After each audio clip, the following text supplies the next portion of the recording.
எத்தனை பேர் நன்றியோடு ஹல்லேலூயா அப்பா ஆராய்ந்து அறிந்திருக்கின்றீ. சும்மா பெயரளவில் இல்லைங்க, ஆராய்ந்து அறிந்திருக்கின்றீ. சுற்றி சுற்றி சூழ்ந்திருக்கின்றீ. அந்த அன்பை யோசித்தாமை பாடுங்க.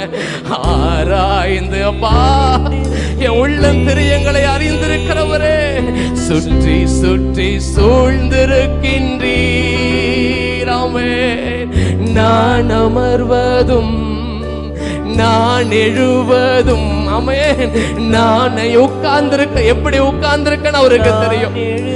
ஆமென். நன்றாய் நீர் அறிந்திருக்கின்றீர், என்னை நன்றாய் நீர் அறிந்திருக்கின்றீர். கரங்களை தட்டி பாடுவோமா? என்னை காண்பவரே